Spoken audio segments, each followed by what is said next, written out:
నేనిచ్చిన సలహా పాటించనందుకు చంద్రబాబు నాయుడు గారు పవన్ తమ్ముడు మంచి అవకాశాన్ని పోగొట్టుకున్నారు. ఇండియా కూటమితో కలిసి ఉంటే ప్రధానమంత్రి అయ్యేది, స్పెషల్ స్టేటస్ వచ్చేది, స్టీల్ ప్లాంట్ అమ్మకుండా ఆపేది, అన్ని విధాల ఆంధ్రప్రదేశ్ తెలుగు రాష్ట్రాలు అభివృద్ధి చెందేది. ఇప్పుడు కుక్కకు దుమ్ములేసినట్లు 2 మంత్రి పదవులు ఇచ్చారు బీజేపీ వాళ్ళు చంద్రబాబు నాయుడుకి. అది కూడా ఏది హెల్త్ మినిస్ట్రీ అట. అంటే ఆరోగ్యం లేకుండా అందరూ చేస్తే మన తెలుగు రాష్ట్రాలకి చెడ్డ పేరు తీసుకురావడానికి. నేను చెప్పిన సలహా 240 బీజేపీకి ఉన్నప్పుడే ఈయన ప్రధానమంత్రి ఇండియా కూటమి తరపున అయ్యుంటే జైల్లో ఎట్లా పెట్టేది? ఇప్పుడు నేను ఇచ్చిన సలహా పాటిస్తే తెలుగు రాష్ట్రాలు తెలుగు ప్రజలు బాగుపడతారు. వారు ఫెయిల్ అయ్యారు కనుక మనం పాటిద్దాం. 1, స్పెషల్ స్టేటస్ ఇచ్చినంత వరకు ఎవ్వరు కూడా తెలుగు రాష్ట్రాల్లో మంత్రి పదవి తీసుకోకూడదు. అనౌన్స్ చేసిన తర్వాతే మంత్రి పదవి. స్పెషల్ స్టేటస్ అంటే అర్థమేంటి?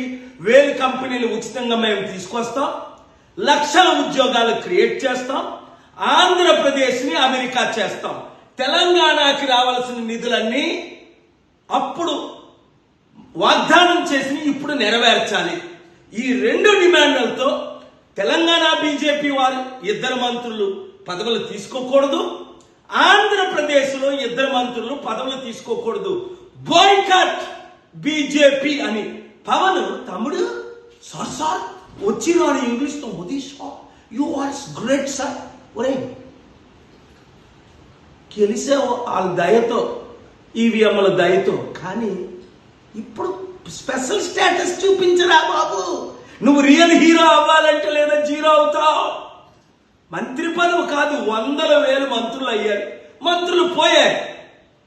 అది కాదు వాళ్ళ సపోర్ట్తో నువ్వు గెలడం. Special status. ఈ వీడియోని ప్రతి ఒక్కరు వైరల్ చేయండి. పవన్ కళ్యాణ్, చంద్రబాబు నాయుడు, జగన్మోహన్ రెడ్డి అందరం కలుద్దాం. వీలైతే ధర్నా చేద్దాం. స్పెషల్ స్టేటస్ తెచ్చుకుందాం. నేను తీసుకొస్తా, నాతో కలండి. మోదీకి పాఠం నేర్పుతాం.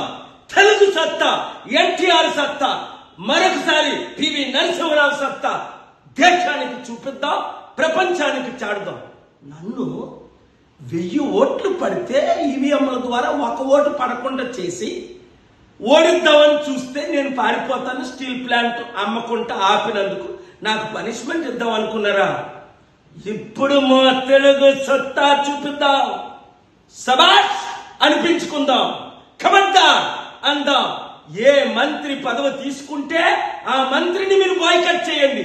వీళ్ళు పదవుల కొరకు దేనికైనా బానిసలే. జైలుకి వెళ్ళకుండా ఉండడం కొరకు. మనకు జైలు కొత్త. నీతితో సత్యం పోరాడి జైలుకి వెళ్ళా. అప్పుడు యోసేపు వెళ్ళలేదా? ప్రధానమంత్రులు వెళ్ళలేదా? కలిసి పోరాడదాం. ఆంధ్ర తెలంగాణని అభివృద్ధి చేసుకుందాం. ఈ వీడియో ప్రతి ఒక్కరికి షేర్ చేయండి.